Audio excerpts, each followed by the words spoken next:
Fala galera, tô aqui hoje para falar de um assunto muito importante dentro do mundo dos investimentos, que é para desvendar o nosso portfólio, né? Então eu trouxe alguns conceitos aqui, mas antes da gente continuar, eu preciso dar um aviso, né? Que as opiniões aqui contidas não necessariamente representam a verdade. Este material é meramente informativo e somente reflete os meus próprios pontos de vista. Não é uma recomendação de compra e nem venda, claro. E todas essas informações que eu vou disponibilizar aqui são de base totalmente voluntárias, que é de alguns conteúdos que eu venho estudando ao longo dos anos sobre esta área de mercado financeiro, ok? Bom, o que a gente vai ver primeiramente aqui nessa apresentação hoje? Quais vão ser os tópicos, né? A gente vai começar com qual o meu perfil de investidor, vamos tentar descobrir qual que é o meu perfil, qual que se encaixa melhor para mim. E aí, quando a gente descobrir, a gente vê o perfil e a alocação de ativos, né? Risco versus retorno, a diversificação, a gente vai chegar lá, eu vou dar uma explicada melhor sobre isso, os métodos para alocação de capital e os novos aportes, rendimentos e dividendos, né, que a gente vai ganhar com essa carteira que nós vamos montar, claro. Bom, qual que é o meu perfil de investidor, né? E é necessário entender qual é meu perfil de investidor, com base nos meus objetivos e metas com dinheiro, que assim a gente vai conseguir usar uma estratégia melhor de alocação, né? E alguns pontos de compreensão que eu coloquei aqui, a gente pode citar os objetivos, né, que eu falei antes, o que eu penso de fazer com o dinheiro, né? Tô querendo fazer uma viagem, eu tô querendo usar esse dinheiro para alugar um apartamento para eu morar um pouco melhor. Eu quero comprar um carro e tudo mais. Esses são os objetivos, né?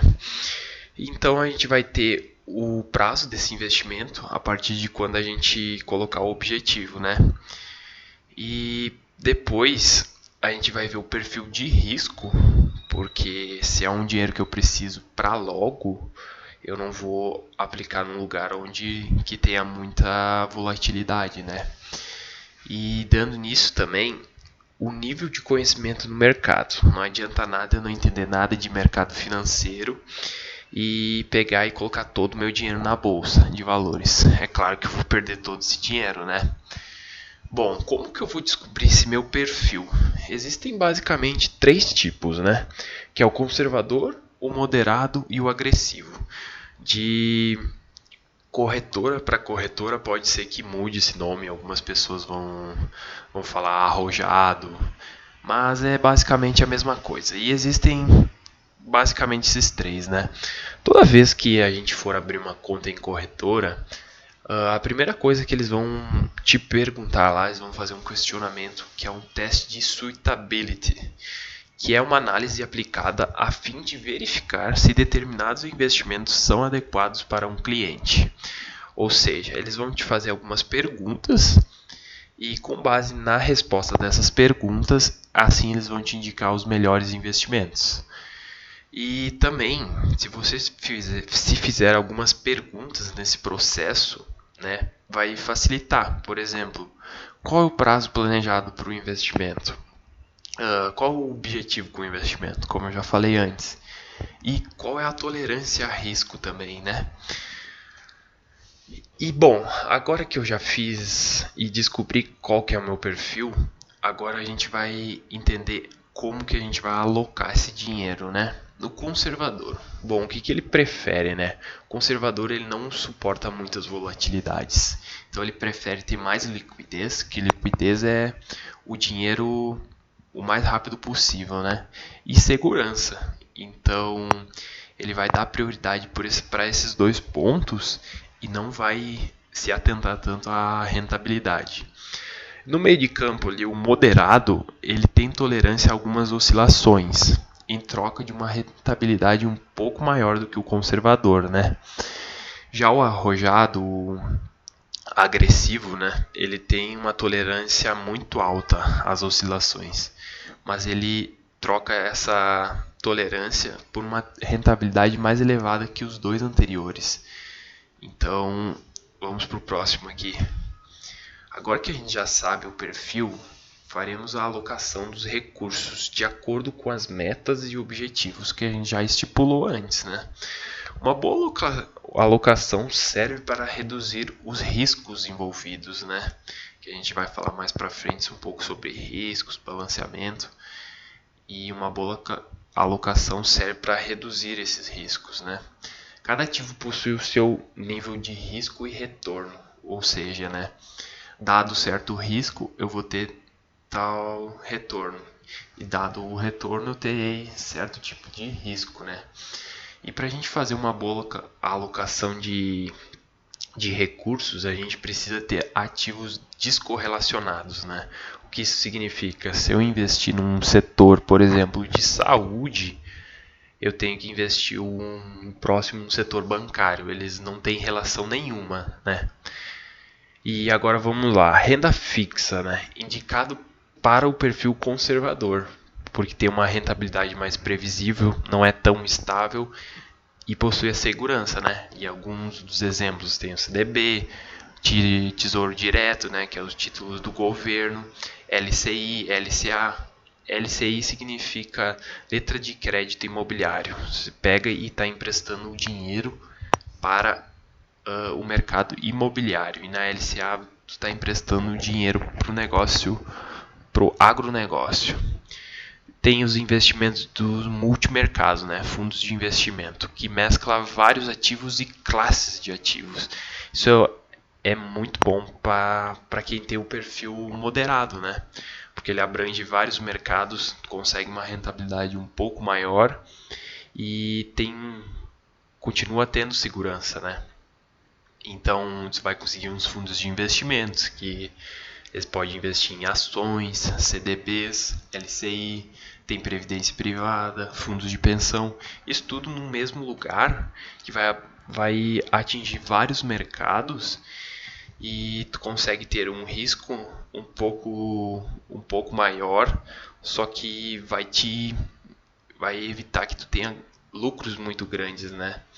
Agora a renda variável tem rentabilidade imprevisível, né? Ninguém sabe para onde o preço vai e ele varia de acordo com o mercado.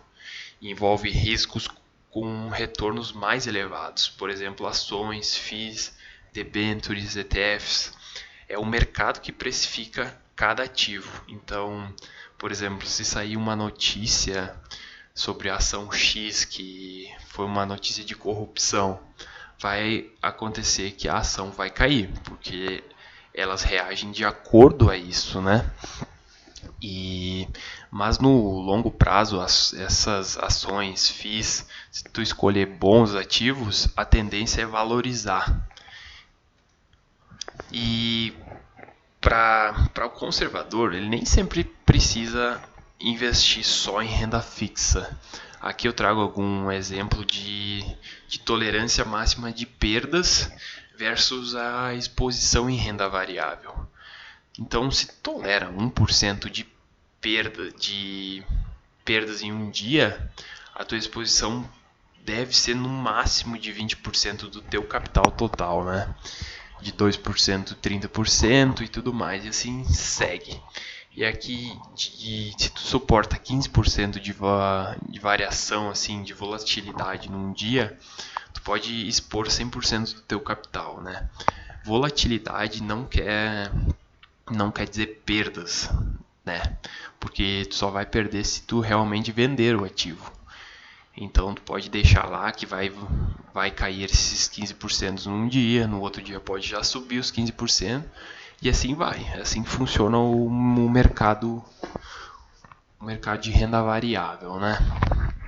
Agora eu vou falar um pouco sobre o risco versus o retorno, que é um conceito que anda de mãos dadas. Como eu falei anteriormente, dado certo risco, você espera certo tipo de retorno e vice-versa. Então, se o investimento X te dá um retorno de 10% ao ano, você vai esperar que tenha um risco muito baixo, sabe? E se tu espera que ele tenha um retorno um pouco mais elevado, ele vai ter um pouco mais de risco, né?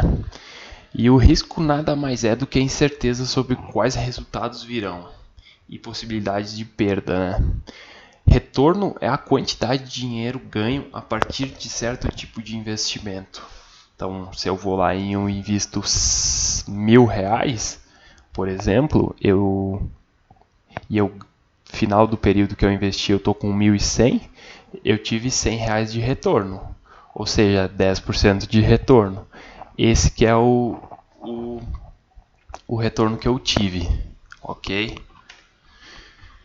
E agora chegamos na parte da diversificação, que ela serve para mitigar os riscos da carteira de investimento.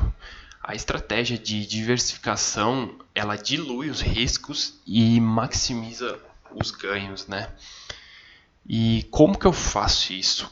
Tenho que manter o foco em ativos pouco relacionados que abrangem diferentes mercados, geografias e setores, como eu falei antes, né? Se eu investir em um setor bancário, o próximo eu vou investir no setor de saúde e no próximo eu vou investir no setor de infraestrutura. São pouco relacionados, né? Isso não significa que as empresas não vão ter risco, claro que cada empresa tem o seu risco próprio, mas a carteira em si vai ter uma performance melhor, porque o risco é diluído. Quando tu tem uma ação, o risco é de 100%. Quando tem duas ações, o risco é de 50%. E assim por diante, entendeu? E outra coisa que eu posso também usar para diversificar é diversificar entre geografias. Investir, por exemplo, no Brasil, investir nos Estados Unidos, investir em China, são as maiores economias aí que tem hoje em dia. Então, é uma forma de diversificar e se expor a outros tipos de mercado, né? E agora, falar um pouco sobre o método de alocação. Tem vários métodos, eu trouxe 4 aqui para a gente falar um pouco, né? Que é o 60-40, 80-20, o método da idade e o da arca, que é muito famoso hoje em dia. O que é o 60-40? Você vai expor 60% da renda variável e 40% em renda fixa. Esse método induz a comprar na baixa e vender na alta, porque sempre que suas ações subirem demais, tu vai vender a parcela para ficar com 60% em variável e 40% em renda fixa. E quando diminuir na renda variável, tu vai tirar da renda fixa e vai colocar em renda variável. Por isso que sempre te induz a isso, entendeu? 80-20, que é a mesma coisa que o 60-40, só que com mais exposição em renda variável, né? 80% em renda variável e 20% em renda fixa. Tem um método da idade que eu gosto bastante dele, que é pegar a tua idade e reduzir de uma expectativa de 100 anos, que eu acredito que seja algo plausível hoje em dia, né? Por exemplo, então, se eu tenho 25 anos de idade, 100 menos 25 é igual a 75, que é o valor que eu posso deixar em renda variável. Os outros 25% eu deixo em renda fixa. E tem um método da arca, né? Ele consiste no quê? Em ações, real estate, caixa e ações internacionais. Ele fala para eu pôr 25% em cada casinha, né? 25% em ações no Brasil, 25% em FIIs, que é fundos imobiliários, que é a mesma coisa que real estate, que isso vai me gerar um pouco mais de caixa, fluxo de caixa todos os meses. E eu deixo um pouquinho em caixa também, em alguma renda fixa, para poder aportar futuramente em alguma queda muito brusca nas ações. E ações internacionais, para eu me proteger dessa variação cambial. Então, essa é um método muito eficiente que te protege muito de grandes quedas e mitiga qualquer risco. E agora falar um pouco sobre o rebalanceamento, que é realizado para manter a sua carteira dentro dos padrões ideais, né? Importante não haver alta concentração em alguma classe ou setor, ou seja, não é para você ter R$ 1.000 em um ativo e R$ 10 em outro, que acaba ficando muito desbalanceado, tendo um alto risco nesse ativo que você tem 1.000 e pouco risco nesse que você tem 10. Risco e retorno, né? Que acaba que você não vai ter. E aí, como que eu faço esse rebalanceamento? Eu faço com dinheiro, com novos aportes ou com os dividendos, o fluxo de caixa que vai gerar dos fundos imobiliários que eu vou ter ou de alguns outros ativos. Ou então com a compra e venda dos ativos na própria bolsa, né? E então, quando você já tem uma alta concentração em alguma empresa, tu não deve investir, claro, para reduzir o risco, não ter uma alta concentração dentro da carteira. E o ideal é pegar os dividendos e investir na melhor empresa do momento. Não é porque o ativo A pagou os dividendos esse mês que eu tenho que reinvestir nele. Não necessariamente. Você pode pegar os dividendos da ação A e investir na ação B, porque ela está num melhor momento, apresenta um valuation descontado e o que vai te gerar mais dinheiro no futuro, entendeu? Bom, era isso que eu queria falar hoje e finalizo aqui a minha aula. Muito obrigado por assistir. Valeu!